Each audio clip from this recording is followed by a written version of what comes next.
Imagine um aeroporto comum, pessoas chegando atrasadas, outras aliviadas por finalmente embarcar.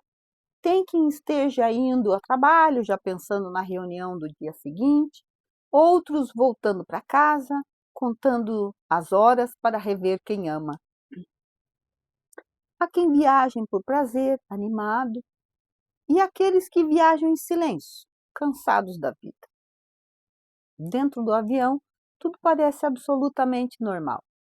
As pessoas se acomodam nos assentos, alguns tranquilos, outros impacientes, crianças reclamam, um casal discute baixinho, o som do cinto de segurança ecoa. O avião decola, a comissária de bordo passa oferecendo um lanche, até que algo quebra essa normalidade. Alguém olha pela janela e vê fogo na turbina. O coração dispara, o pânico se espalha mais rápido que qualquer anúncio no alto-falante. Gritos, choro, o avião perde estabilidade e em segundos o que era rotina vira destroço. Depois silêncio.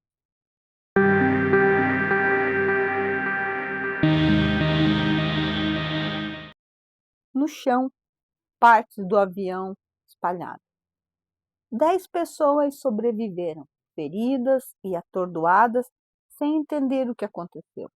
Os demais estão mortos.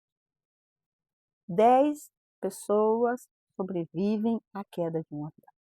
Imediatamente, a jovem psiquiatra Claire é convocada por seu chefe para dar apoio psicológico aos sobreviventes. Nas reuniões que acontecem com os sobreviventes, Claire percebe que algo não se encaixa. Os depoimentos contradizem a versão oficial da companhia aérea. Alguns falam em explosão, outros lembram detalhes que não deveriam existir. Além disso, Claire percebe algo ainda mais estranho. Durante os encontros, pessoas desconhecidas parecem ficar por perto, observando, acompanhando, ajudando de forma suave, quase que imperceptível, cada um em particular. Outros ajudam o grupo como um todo. Quando um dos passageiros confirma que houve sim uma explosão a bordo, Claire tenta descobrir o que realmente aconteceu. Mas antes que as respostas apareçam, os sobreviventes começam a desaparecer um a um das reuniões. E a suspeita surge. Será que a companhia aérea está envolvida? A pergunta que atravessa todo o filme é simples e perturbadora. Para onde estão indo essas pessoas? Então a pergunta se amplia. Quem são essas pessoas que surgem do nada e por que elas parecem saber mais do que deveriam? Enquanto isso, Claire vive sua própria dor. Ela havia brigado com a irmã, tenta ligar, mandar mensagem, mas a irmã não atende, não responde, simplesmente não reage à sua presença. E isso, naturalmente, a entristece profundamente. Isso é um trecho do filme Passageiros, de 2009. E hoje eu te convido a refletir comigo. Por que as pessoas iam sumindo da terapia? Por que a irmã da Claire não atendia às suas ligações? O que é invenção do filme e o que pode ter relação com a realidade? Será que realmente sobreviveram 10 pessoas num acidente aéreo? Pode acontecer de morrermos e não nos darmos conta de que morremos? Quem vai nos receber do outro lado da vida? Fique comigo até o fim para entender que todos nós estamos em uma viagem e que mais dia menos dia teremos que voltar para casa. Como isso se dará? Quanta pergunta, né? Meu Deus do céu, vamos ter que responder isso. Mas antes de continuar, deixe aqui nos comentários. Você é do tipo que evita falar sobre a morte porque acha que isso atrai coisa ruim? Você assistiu a esse filme? Fica comigo até o fim, se inscreva no canal, deixe o like, compartilhe. Isso ajuda o YouTube a entender que esse conteúdo é importante, porque ele é. Eu sou a Mari e você está no canal Palavra Cria. O filme Passageiros é dirigido por Rodrigo Garcia com Anne Hathaway. O filme é fraco, mas o assunto é interessante, porque ele fala da dificuldade das pessoas se darem conta de como morreram, de que morreram. Fala de que todos nós somos assistidos, amparados nesse momento complicado da vida ou da morte, como que. E deixa claro que a vida continua e que já estivemos aqui antes. Mostra também a busca pelo propósito da vida, nos leva a refletir sobre o significado da vida e as escolhas que fazemos ao longo do caminho. Ocorre uma coisa muito, muito interessante no filme. A jovem psiquiatra Claire Summers, Anne Hathaway, ela reúne os sobreviventes para que eles falem das suas dores, mas a cada reunião tem gente faltando. Eles deixam de ir à reunião. E a pergunta é: para onde eles estão indo? E por que os demais continuam indo às sessões? O que você acha que está acontecendo? Deixe seu comentário. Eu vou te contar algumas histórias ao longo do vídeo e todas estas questões que eu coloquei no início serão respondidas. Se ficar alguma dúvida, deixe nos comentários. Eu leio tudo e respondo tudo. Vamos entender um pouquinho sobre as tragédias. Multidões regressam à espiritualidade diariamente, envolvida em circunstâncias trágicas, incêndios, desmoronamento, terremotos, afogamentos, acidente aéreo, automobilístico. Por quê? Questionam angustiados os familiares. Tais ocorrências estão associadas às experiências evolutivas. Não raro representam o resgate de dívidas kármicas no nosso passado. Todos nós nos abalamos com a morte naturalmente de um ser amado. Alguns mergulham em crises de desespero e revolta. Reação compreensível ante um impacto inesperado. Com o passar do tempo, as mágoas tendem a se suavizar e a vida seguir o curso. Mas, vendo pelo lado de quem morreu, o que acontece? O desencarnado, que é o personagem central da tragédia, sente-se confuso. Embora seja amparado por benfeitores espirituais, ele enfrenta dificuldades de adaptação. Porque a morte nada mais é do que um dormir e acordar. Dormir aqui e acordar lá.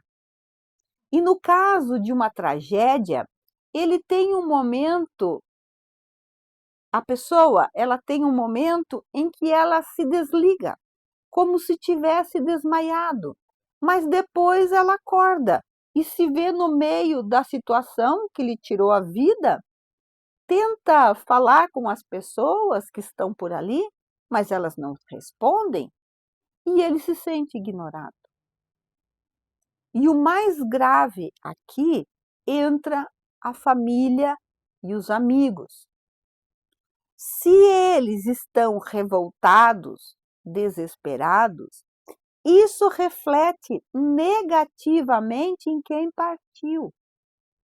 Repercute nele próprio as emoções dos familiares.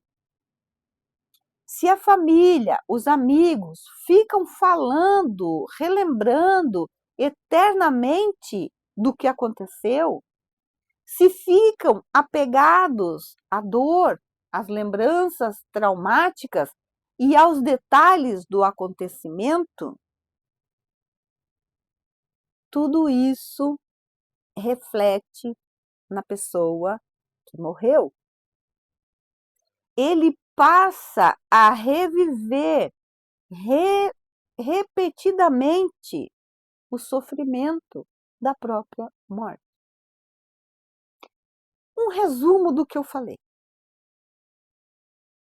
Embora o sofrimento dos que ficam seja humano, compreensível, ele pode influenciar diretamente a adaptação espiritual de quem desencarnou. A morte, ela não interrompe a consciência de quem partiu. O estado emocional pode prolongar o sofrimento do espírito que partiu, dificultando o seu amparo, o seu reequilíbrio no plano espiritual. Mas, se nós quando eu digo aqui o encarnado, nos apegarmos a Deus, mesmo em sofrimento pelo ser amado, isso vai refletir positivamente na pessoa que morreu, porque ela sente que o ser amado que ficou aqui está em equilíbrio, está com Deus, está orando, e isso deixa ele também equilibrado. É fácil? Não. É impossível? Não. Se você vive o luto, saiba que o sofrimento não é falta de fé, mas é transformar essa dor em prece, serenidade e amor. E é um gesto de cuidado, não só consigo, mas também com quem você ama, mesmo depois da despedida. Você já parou para pensar se a forma como vive o luto ajuda ou prende quem partiu? Como você tem lidado com a saudade? Com revolta ou com amor consciente? Deixe o seu comentário. Quantos livros de Chico Xavier, onde lemos nas comunicações espirituais, e há sempre um pedido: que os familiares retomem a normalidade, que sigam vivendo, desenvolvam novos interesses e se dediquem à prática do bem. Isso tudo em memória de quem morreu. Isso é um verdadeiro bálsamo para as dores da separação. No livro Vida no Além, psicografia de Francisco Cândido Xavier, o espírito do jovem William José Guagliardi, desencarnado junto com outros 58 jovens num acidente de ônibus escolar que se precipitou num rio em São José do Rio Preto, dirigiu-se à mãe, confortando-a. Dentre outras considerações, ele disse: estou presente, rogando à senhora que me ajude com a sua paciência. Tenho sofrido mais com as lágrimas da senhora do que com a libertação do corpo. Isso, mamãe, porque a sua dor me prende à recordação de tudo o que aconteceu. E quando a senhora começa a perguntar como teria sido o desastre, no silêncio do seu desespero, sinto-me de novo na asfixia. É claro que toda mãe ou pai quer saber se seu filho sofreu, como ele está. Mas antes de ser nossos filhos, são filhos de Deus, que nunca desampara ninguém. William conta que quando caíram no rio, ele lembrou dos pais. Ele disse: pode crer que as nossas preces funcionaram. Entreguei-me à vontade de Deus. Conformado, eu pensava que Deus não dá pedra aos seus filhos que pedem pão, que a providência divina só nos faz o bem. Meus amigos, vejam a importância de uma religião na nossa vida. Não importa qual é essa religião, desde que ela nos conecte a Deus. A importância do hábito da oração, a importância de ensinar nossos filhos a orar. Ele diz: senti-me sufocado, mas pouco a pouco notei que mãos amigas me davam passes de leve e eu dormi. Não tenho noção do acidente. Deus cuida de nós. Por mais grave que seja o acidente, aquilo que levou à vida de um ser amado, ele foi amparado, não está sozinho. Vimos no filme as pessoas que estavam por volta daqueles que sofreram o acidente, eram esses anjos, esses benfeitores espirituais nos ajudando. William termina dizendo que foi a dívida do passado que surgiu na máquina em movimento. Ele diz que quem o acolheu foi o senhor Schutel.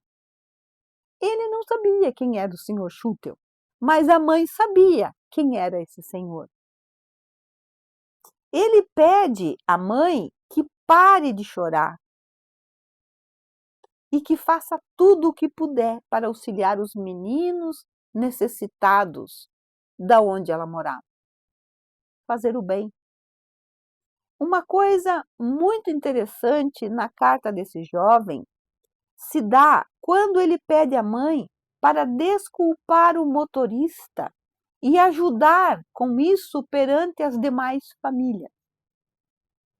Houve na época críticas ao motorista que sobreviveu ao acidente e ao organizador da viagem. Eles não foram culpados, porque todos os que morreram no acidente estavam programados para que aquilo acontecesse. Cuidado com o julgamento.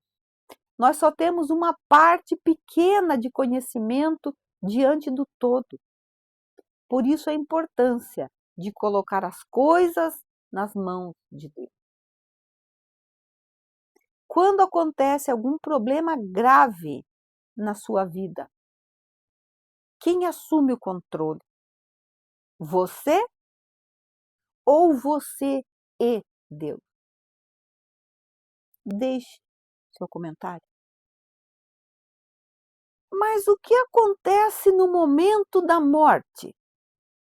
Tudo vai depender de como ocorre a morte. Esse que eu vou narrar foi um caso de doença. E ele diz assim: estou recluso. Já não consigo receber amigos para conversas longas. E em várias ocasiões percebo que saio do corpo. Estou exausto.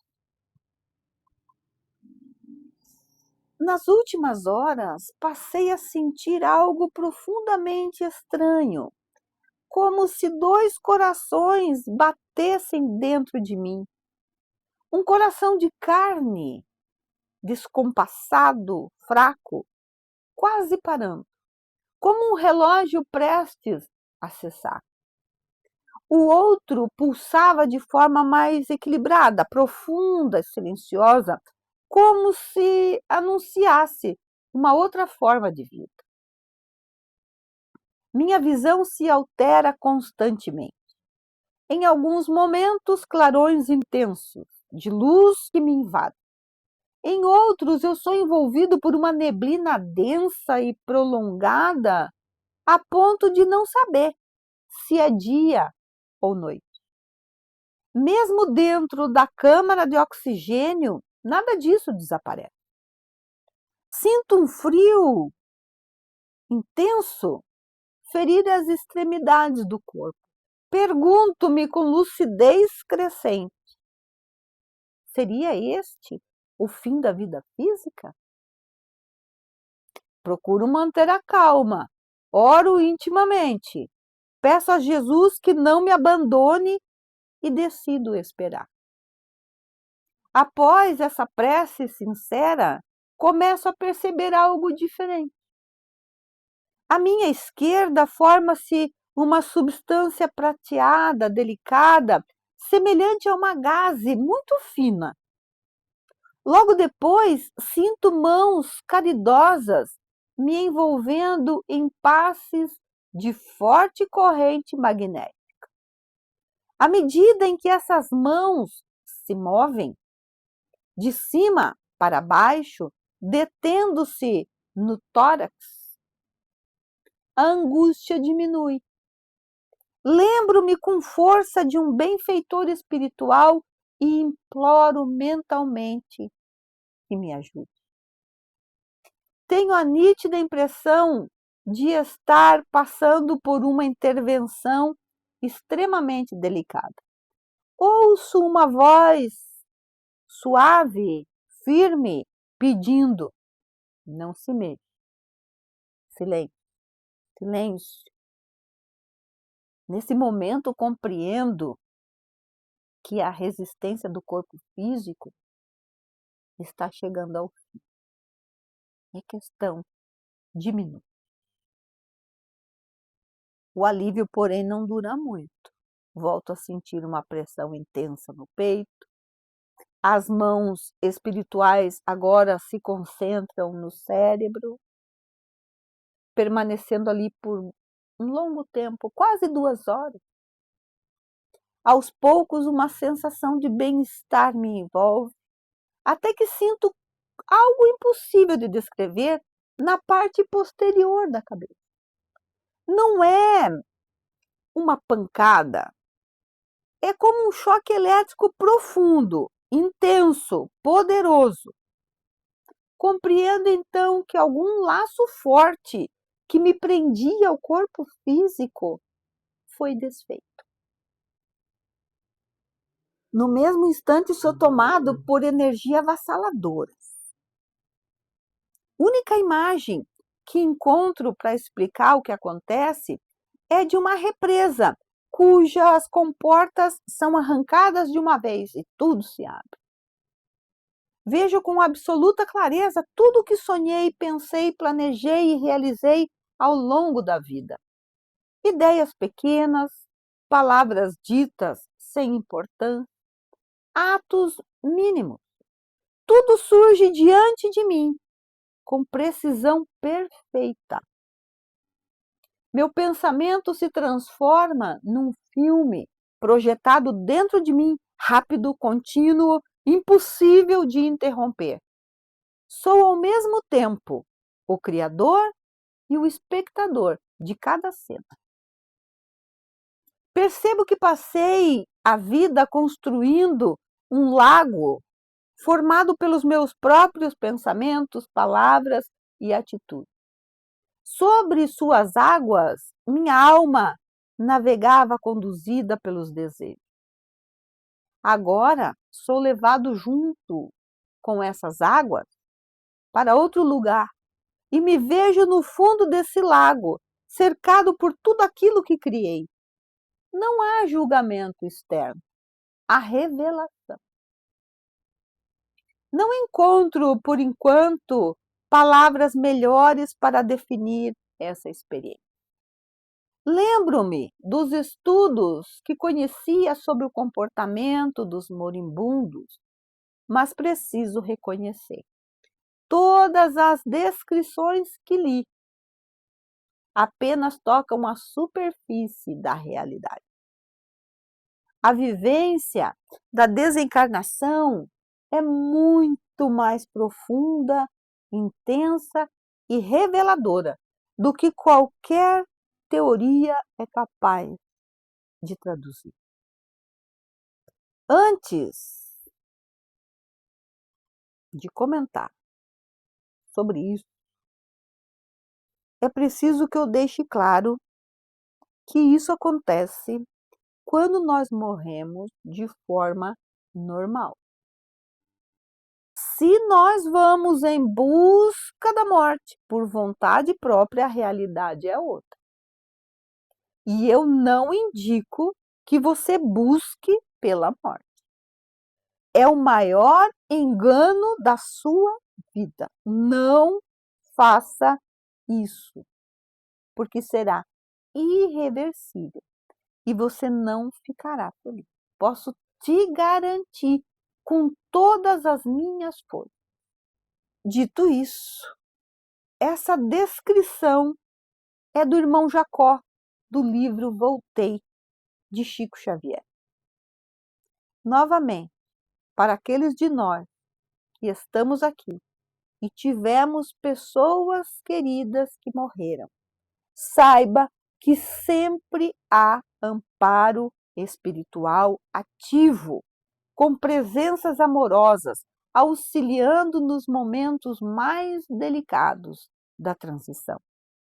A oração gera resposta. O pedido sincero a Jesus antecede a percepção clara do socorro espiritual. Mãos caridosas, passes e orientação demonstram cuidado e organização espiritual. O sofrimento é temporário e progressivo.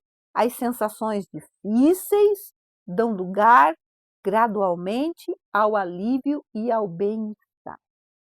Nada acontece de forma abrupta ou caótica.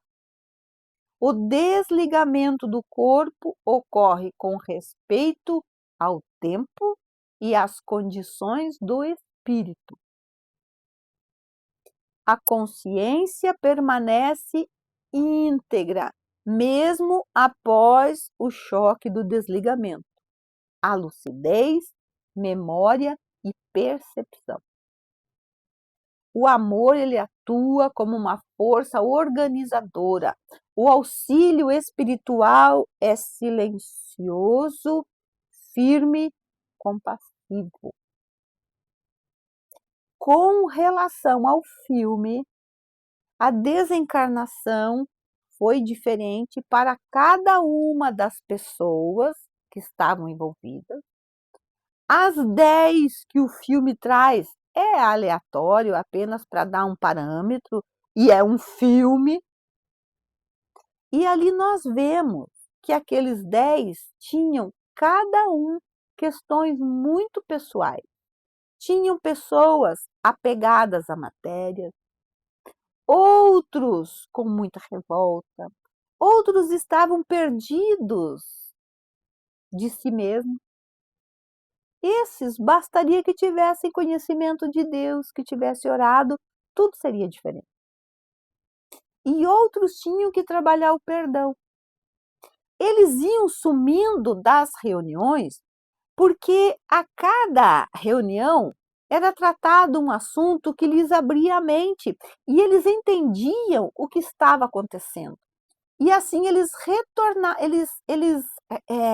à medida em que ia acontecendo as conversas, e que aquilo ia fazendo sentido para eles, eles iam tomando conhecimento e faziam uma ação.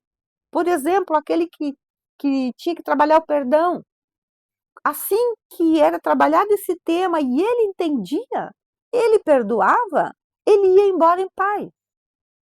Aquele que era materialista, assim que ele entendia aquela questão do porquê ele era tão apegado à matéria, ele abria um espaço mental para ser ajudado. Respondendo às questões feitas no início, a irmã de Claire não respondia, porque a Claire já estava morta e não se dava conta. Então ela reproduzia, ela continuava seguindo a sua vida. Ela estava, inclusive, vivendo no mesmo apartamento em que ela vivia. Ela fazia as mesmas coisas que ela fazia no dia a dia. Aquele chefe que pediu a ela que fosse atender as pessoas era um amigo lá de trás, ajudando ela, porque na medida em que ela ia falando para as pessoas, ela ia ouvindo. E ela também foi se dando conta. Nós, uma boa parte de nós, não temos conta, não nos daremos conta de que morremos, principalmente se nós estivermos em tratamento hospitalar. Nós podemos morrer e continuar no hospital, só que daí já não é mais aquele hospital físico. Poderemos perceber que mudou o atendente, que mudou o médico, mas nós só vamos achar que em algum momento a gente teve um problema ali e foi transferido para outro hospital. Quem irá nos receber no outro lado da vida são os nossos amores que já partiram. Precisamos viver o melhor que nós possamos, ajudar da melhor forma que puder, para podermos voltar com a consciência em paz, por saber que fizemos o nosso melhor. Irmão Jacó fala que ao chegar na região onde iria morar, ele reparou numa coisa. Ao observar a luz que envolve os seus companheiros espirituais, porque quando ele foi desligado aqui, até chegar onde ele ia ficar, ele teve que fazer essa viagem, né? Nós morremos e vamos para uma colônia. Só para você saber, nós aqui do Paraná iremos para uma colônia que se chama Bom Retiro e ela fica em cima do estado do Paraná. Então, entre morrer aqui e chegar lá, tem uma viagem. E ele foi com vários outros que tinham morrido também nas imediações. E aí ele começa a perceber que os seus companheiros de viagem tinham uma luz que os envolvia. E ele diz: volto-me para mim mesmo e percebo a minha própria condição. Meu corpo espiritual ainda é escuro e pesado, semelhante ao corpo de carne que deixei. Compreendo então que ainda não possuo luz suficiente para me aproximar com mais serenidade dos espíritos mais elevados. Essa percepção me confronta, mas também me desperta para a necessidade de transformação íntima. Que isso sirva de alerta para todos nós. Não vá embora ainda. Te convido a maratonar os meus vídeos e vou deixar um em especial aqui, para que você possa assistir e deixar o seu comentário lá. Deixe seu like, se inscreva no canal e até!